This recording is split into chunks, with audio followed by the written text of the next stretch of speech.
Welcome to my channel Vox Caritate. This video allow you to look at how your style impacts on how you communicate information, things like your facial expression, eye contact, gestures, movement, posture, and how you receive information, and how all those things actually impact on your relationship towards other people. By the end of this video, you will have a very useful framework that you can use every day to improve the quality of your life. So let's get started. So what we need to understand is that in communication, there is a sender and a receiver. So the sending of the information is conveyed through eye contact, gestures, movement, how you speak, for example, your tone, your speed, your language, the words that you use, and even how you dress as well. And then how you receive is usually through your senses, for example, what you see and what you hear. And that interpretation depends on your identity and values, experiences, beliefs, and either that information is filtered or amplified. So we're usually not aware of how we communicate, a lot of it is done below the surface, subconsciously. So when it comes to relationships, we have a tendency and instinct to bond with someone who we have commonality with. And this is because if we have something common with them, we can understand them better and minimize the fear of the unknown, which comes because we have differences. It's easier to show empathy to someone who we understand and can relate to. So it's no surprise that commonality is usually determined through communication. In fact, when you build commonality with someone, you build a close relationship to them and a mutual understanding. And this is what we call the rapport. In fact, the definition of rapport building rapport is minimizing the subconscious differences between two people. As I said earlier, communication is a lot about something that is underneath the surface because we are not really aware of how we communicate most of the time. As we said earlier, a lot of communication is below the surface and very subconscious. So this definition of building rapport is appropriate. Which means that how we build rapport is through minimizing differences in communication. So the next section, what we're going to talk about is the concept of people and task focused, and then also something called degrees of dominance, and how that is useful in constructing our framework for communication styles. We're going to talk about two dimensions. One dimension is called people and task focus. And the other dimension is called degrees of activeness, dominance or reflectiveness. So we'll start off with the first dimension, which is what we call people and task focus. This is a spectrum that people oriented towards either tasks or people oriented towards relationships and people. And they fall within these spectrums is not a dichotomy. So what that means is, for example, people-focused individuals are more oriented towards building relationships and being around other people compared to tasks. Okay, so it's a relative kind of a spectrum. And so what you see these people actually doing is, they're more interested in the human aspects of executing tasks. They're more agreeable than more into socializing, working in teams. The importance of feelings and emotions is stressed, generally, in their communication styles, versus people who are more focused on tasks. Generally, basically, people who are focused on tasks are more concerned with the undertaking of tasks compared to people. Once again, it's relative. So the completion or tasks, processes have goals. Things like productivity, efficiency details are very important to them. Compared to relative tasks. And basically, they're very interested in achieving particular performance standards. For example, they're very skeptical, generally objective and very logic-focused. So this is difference between people and task-focused individuals. And we generally fall into the spectrum. So it's not a dichotomy. So the second dimension we're going to talk about in terms of communication styles is what we call degrees of dominance, which can also be called degrees of activeness versus a reflectiveness. Same with the people and task burgers. This is along with particular spectrums, people fall within the spectrum is not a dichotomy. When we talk about degrees of activeness of dominance, which are people who are more fast-paced, they're more assertive in terms of what they want. They're more in your face sometimes. And if you're more towards the high degrees of dominance, they generally are more louder and bolder in terms of their communication. So we can compare this to people who are more leaning towards the reflective category. So people in this section are generally more thought for their karma, more methodical in terms of how they go about things. They're more careful in the make decisions, and that pace is generally slower to moderate. When they speak in a softer, more easygoing pace. So those are the two degrees of dimensions that we're going to talk about. And that will help us construct the framework for communication styles. What we can then do is take those two dimensions and then plot them on a graph. And then we can understand easily where people can lie in terms of their communication styles. By doing that, we can understand that all people generally have 4 categories of orientations in terms of the style that we're communicating. And these are the categories that we're gonna talk about in this video. So using these 2 dimensions, what we can do is break it down into a communications framework composed of 4 distinct communication styles. However, some people have stronger preference to a particular style versus another style. It doesn't mean that they are one style, and it precludes them from all the different communication styles. So it's important to remember that. Also, communication styles is context dependent. So it means that it changes depending on cultural norms, your roles and responsibilities within work or within your personal life. Corporate politics comes into play, and also gender and relationships as well. So the good news is that your communication style is not like personality, which is harder to change. Your communication style is actually quite adaptable and flexible if you consciously think about it and go about changing it. And also with practice, remember, a bureau report is about reducing subconscious differences by changing your communication styles. So by adapting your communication style to that style of the other person, what you can do is allow your message to be received much more clear than if you communicated in different ways or different styles.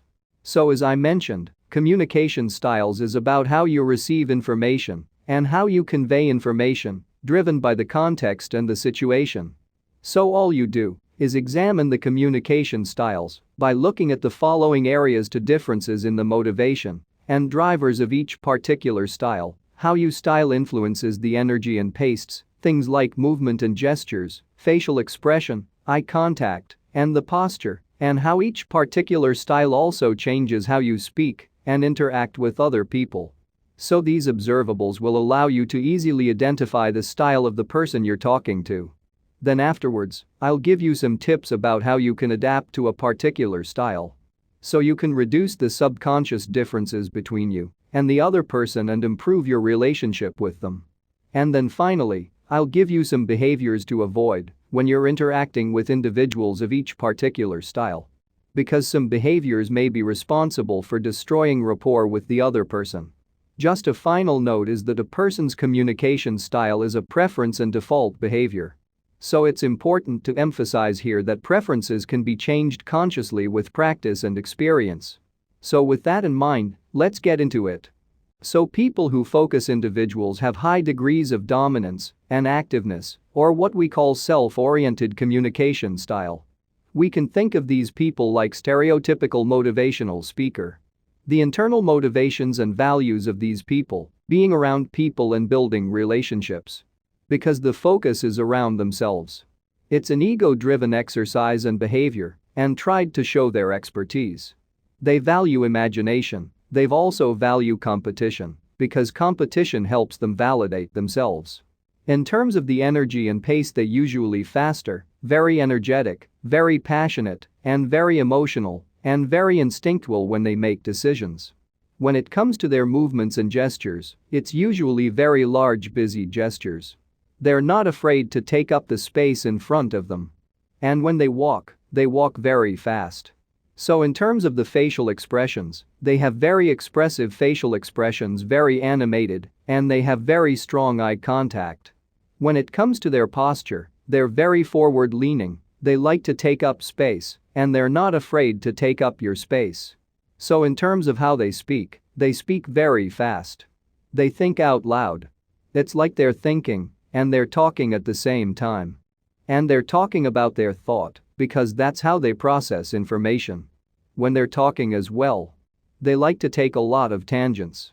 So it's very difficult sometimes to listen to them actively for extended periods of time. They do enjoy dominating conversations, and they're not afraid to challenge and interrupt you. If something doesn't seem right, they like to use the eye language because it's all about them. And they love to be the center of attention.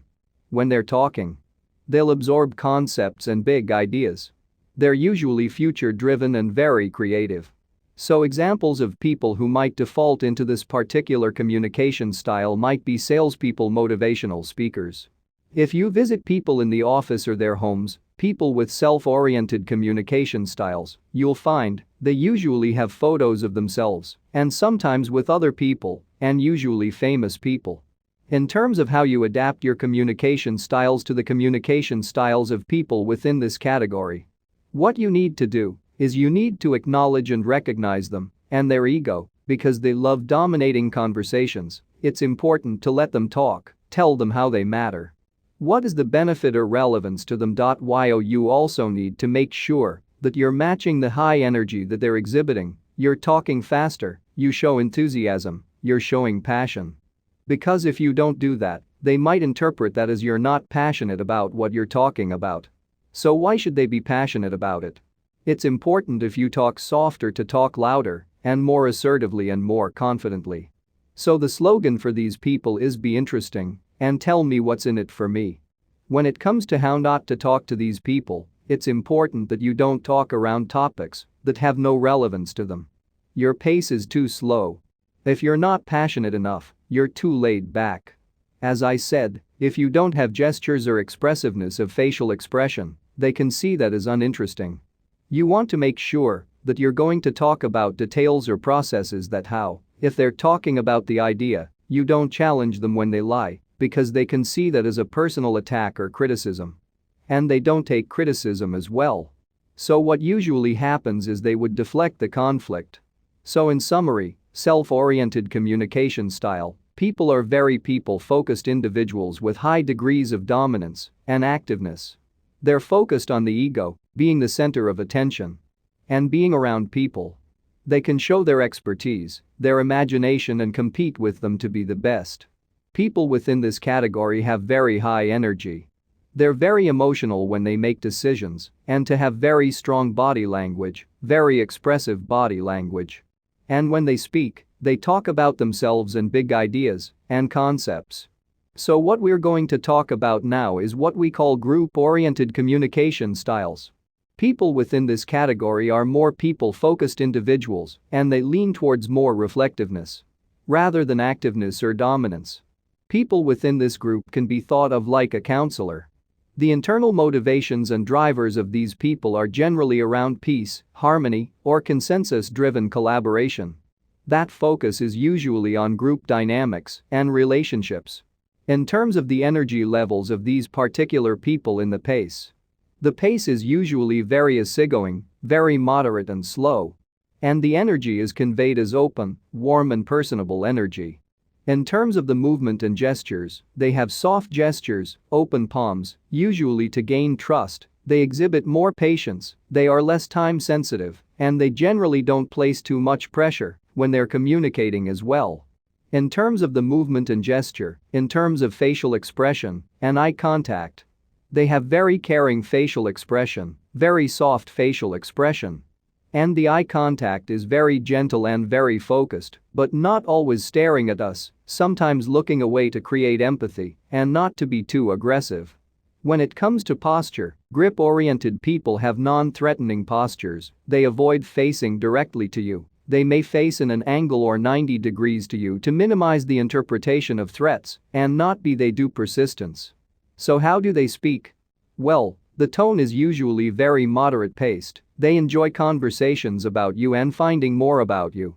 They like to talk about other people as well. And you're listening to others, understanding them. And using language like we language, which is similar to how they communicate using the gestures. It's all about inclusivity and being part of group. An example of someone whose default communication style is within this category might be, for example, people who generally are psychologists, for example, or people who are team leaders and taking care of large group of teams may also exhibit or have a propensity to exhibit this behavior. When you look at people in this category and you visit their workspaces or their homes, they usually have photos of themselves with their teams or photos of their family members as well. When it comes to adapting your communication styles to people within this particular category, it's important not to skip small talk. You want to get to know them. You want to get to know the people they care about. You want to adopt a friendly, caring, talkative and informal, non-business approach as well. It's important that you talk about feelings and emotions because emotions usually are the inputs to conflict. So they want to get to know if you will be able to preserve the harmony and peace within their environment. People within this category get along very well with self-oriented people as well because self-oriented people love to talk. And they love to be the center of attention. Generally, people within this category group-oriented category will give them that center of attention. The slogan for this type of people would be around, "I don't care how much you know until I know how much you care." So in terms of how not to talk to these people or things to avoid when talking to these people. Remember, people within this category value harmony and consensus.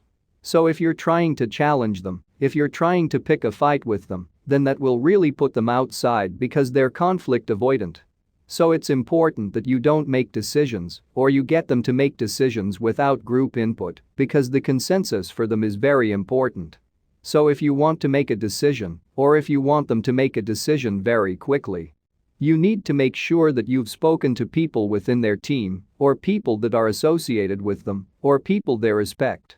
As I said before, they're not time-sensitive people. So it's important not to pressure them with time.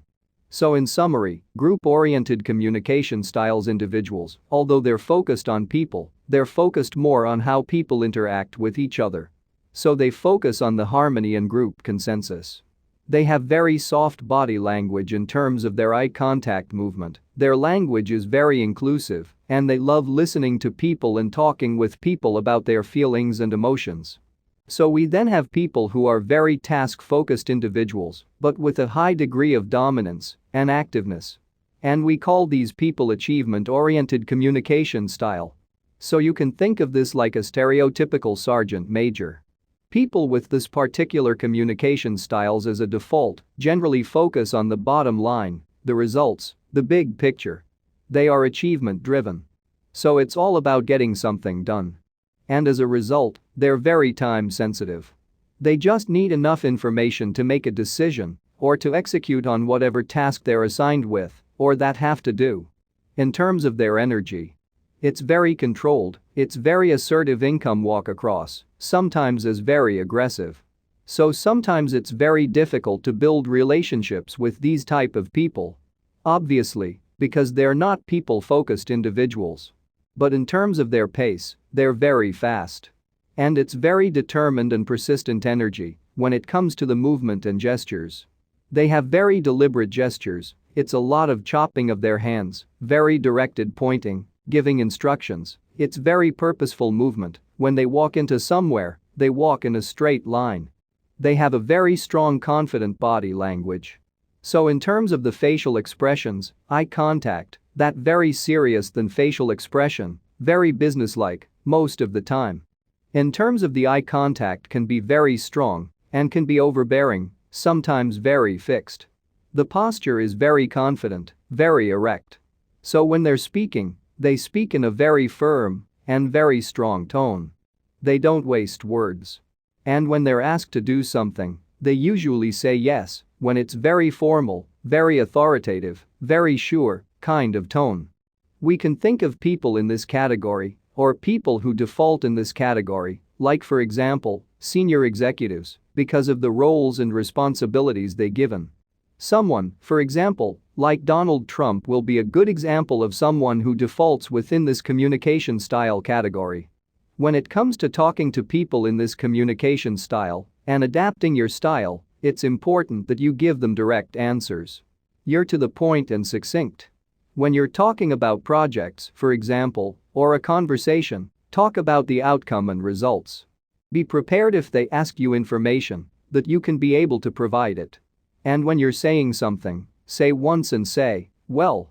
They're not afraid of conflict because they're trying to get things done.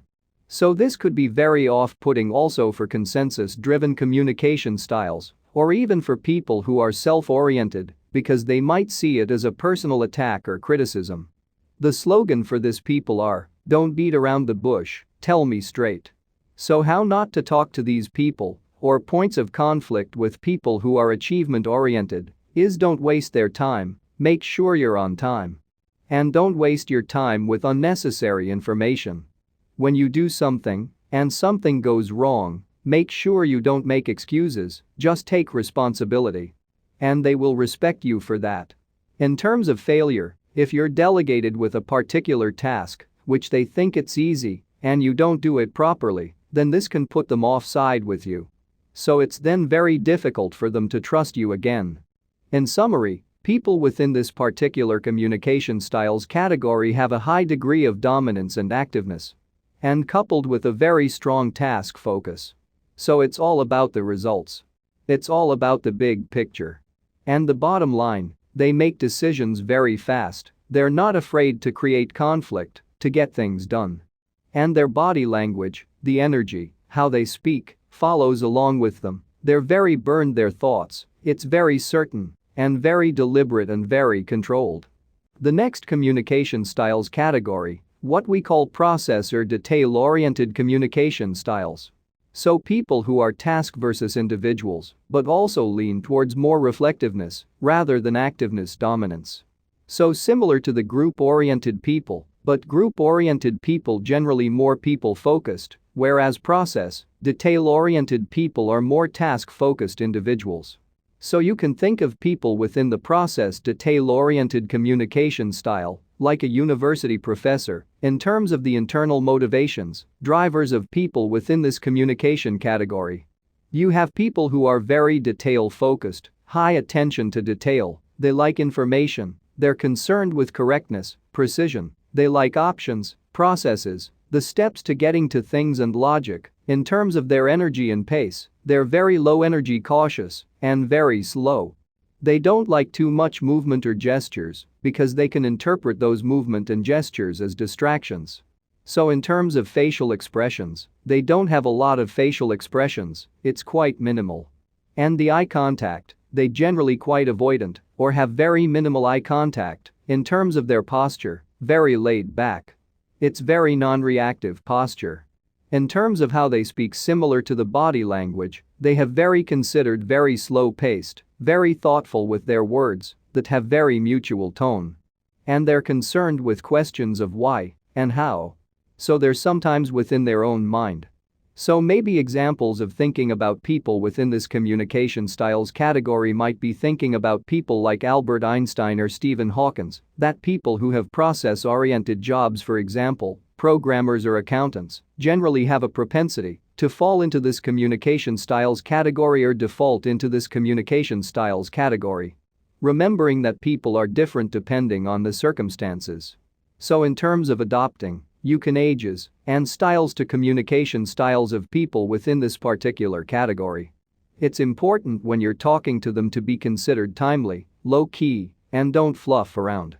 Provide them accurate information, logical arguments, supporting evidence, and the process and step-by-step way of how you reach your recommendation or your argument. Don't rush or speak too fast, it's important to give them time to process the information because you might be talking about one idea, but they're still thinking about the previous idea. Because you haven't given time enough to process information. So giving them additional information is very important. So the slogan for people within this particular category is show me the evidence and how to get from A to B. How not to talk to. So early on, we spoke about the need to look at the style of the other person and how to adapt to their style and the behaviors to avoid when talking to them. What we're going to do now is look at how your style impacts also on the style of other people and what you need to do to change it when you are interacting with people of different styles. Or when I'm talking about how you should adapt your style to the style of other person. I'm not expecting you to be completely the same as the other person. So if you're a low energy person, or if you're someone who doesn't use much gestures, and you're talking to someone who is very loud and expressive in terms of their gestures into the energy, then I don't expect you to be the same as them. But you might want to consider meeting them in the middle. So when you first talk to someone that you have no prior knowledge of, the first thing you want to do is try to assess what kind of communication styles they formed above observing the behaviors that they exhibit. And then look at how you should attach with me. So we talked about these behaviors during the videos of each particular style. Those are the motivations of drivers how they speak, their tone, their language, the words they use, things like facial expressions, eye contact, their gestures or movements, their posture, and also their energy and pace. Those are the things that you want to be looking out for. And then what you want to do is look at how you can adapt and match them. So what are the areas you can look at matching them is in the energy levels and the pace of the person. So if you're a detail-oriented person and you're talking to someone who is faster paced, for example, someone who is achievement-oriented or someone who is self-oriented, then that slow pace can make them frustrating or very boring for them. So what you want to do is beat up your pace and put a little bit more energy into how you speak. And that could be through variations in your tone, or it could be through a little bit more energy in your body language. And that's around the movement or around the gestures. As a detailed process-orientated person, you also have a tendency to put too much information on, for example, slides or presentations, or when you're talking to someone who tend to go a little bit too deep into the weeds. And it's important that you don't do that, it's important that you keep it at a high level. And as I said, this happens in presentations. It's more important that you find out who the audience you're speaking to is and tailor that information to the particular audience. For example, if you're pitching projects to senior people within your organization who could be time poor, then you might want to just give them the bare essential details instead of bogging them down with too much information. So if you're a group-oriented person, you need to understand that you may be clashing with achievement-oriented people because they're not afraid to create conflict to achieve their outcome. You need to understand your own conflict-avoidant behavior because you may be avoiding conflict. But conflict might be the best way to solve a particular problem or be the solution to a problem. So if you're someone in the achievement-oriented communication styles, it's important that you soften your communication, both verbally and non-verbally, when you're talking to people in the other communication styles category. What you might want to do is consider, instead of telling someone to do something, you may want to ask them to do something. You have to understand that your communication behavior may lead people to avoid you in the workplace and also within personal family life. And people may be working or sabotaging you behind your back. What you want to do as achievement-oriented person is to spend more time finding out about other people, especially people who are self-oriented or group-oriented, and to remember to spiral as well. So one of the things to understand is that if you are self-oriented communication styles category person, then you may have regular conflict with people who are detailed or process-oriented. So make sure that you can back up your ideas concepts instead of making sweeping statements that can have their eyes rolling. What you want to do is fill up with more information, more detailed, more process to show that your ideas are not just blanket statements. So you can show your level of commitment to them. So when you're adapting your star to the star of other people, be careful of the varying degrees of orientation within each person, the context and also the relationship. So if someone has secondary orientations, for example, their primary orientation is achievement-oriented and their secondary orientation is group-oriented, then you need to look at how those two different orientations are interacting and what is being exhibited within the driver's motivation. So this is a little bit more complicated. New will allow you to understand how maybe talking to them in an achievement-oriented style may not particularly work all the time. Different contexts is all different roles, and responsibilities will change how they communicate. You need to be aware of that and also change accordingly. So for example, a mother could be detail-oriented at work as a finance officer, but achievement-oriented in the family context as a single parent of 3 children. So similarly, you want to look at how your secondary preferences, orientations may impact on your motivations, your verbals, or your nonverbals. Also, if your historical relationship with someone is good, you may also notice that you will naturally accommodate or soften your communication to that particular person.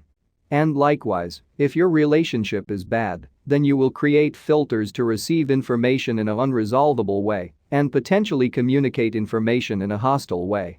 So in summary, the key is to think about how you're communicating at the moment and how you can adapt to this style the other person or minimize the differences in how you communicate It's important to understand that context will impact on your communication behavior and the communication behavior of other people. So it's also important to look at the secondary orientations or communication styles of the other person, to look at how those styles might change how you can communicate to them. And finally, the historical relationship between you and the other person will also impact on how someone communicates to you. Thanks for watching. Subscribe to my channel. Have a nice day.